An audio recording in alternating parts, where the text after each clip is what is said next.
Welcome back. This video is all about learning to center and learning to cone and dome. If you need to know how to set up the wheel, how to prepare your clay, and what tools you'll need, please refer to my previous video. Center, cone, and dome starts now. Let's go hands-on with the clay. Wring out the sponge a bit first. You won't need a full sponge of water. Squeeze the water out into your hands holding the clay. This will build up a layer of slip and reduce the friction while throwing. Now it's time to pull those elbows in nice and tight. Our first step is to press with our palms. Put those palms right next to each other, and we're going to lean our body weight into the clay.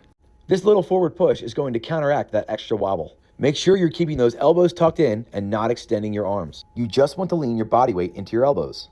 Our next step is to learn how to cone and dome. For this, I keep one elbow still and tight, and the other hand swings around the opposite side. My hands are going to squish in towards each other. This is not a palm-up karate chop. Do not do that. Instead, we're lightly turning our hands inward to compress the clay and make it get taller. The clay can't go through the bat, it can't go through our hands, so it's got no place to go but up. Once you start compressing that clay, make sure you follow it as it goes up. If you don't, the clay will separate into a top half and a bottom half, and you'll need to start again from step one. So follow that clay as it gets taller, and get your hands closer and closer together. The motion should look something like this, with your palms slowly compressing toward one another. When you get to the top, let go nice and slow, just like this. Ta-da! On the contrary, letting go too quickly can cause a wobble, so always remember to let go slow. And there it is. Nice job. There's our cone shape. Next step, make this thing into a dome. Now it's not as simple as just pressing straight down. That motion tends to end up with a lot of wobble. So we want to remember the fundamental that a forward push will stop the wobble, and combine that motion with a downward angle. Essentially, we want a 45-degree angle push. Make sure your hands have some moisture and use the meat of your palm. I find that stacking one hand over the other makes you feel a little bit more in control. If you start to feel the clay start to shake, you can shift your hand to the forward push again to regain control. Then simply slide back up to continue pushing down on an angle.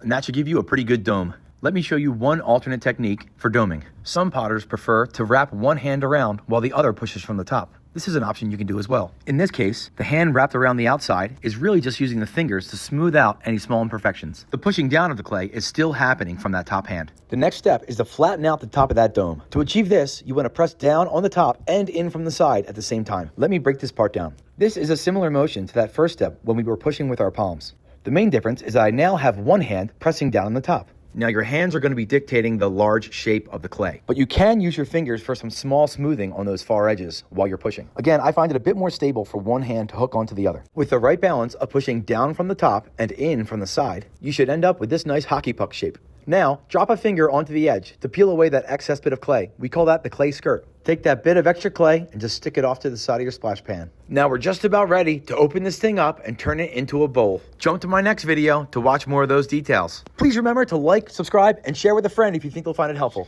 You know me, I'm just an art teacher. Now go make something. See ya, have a day.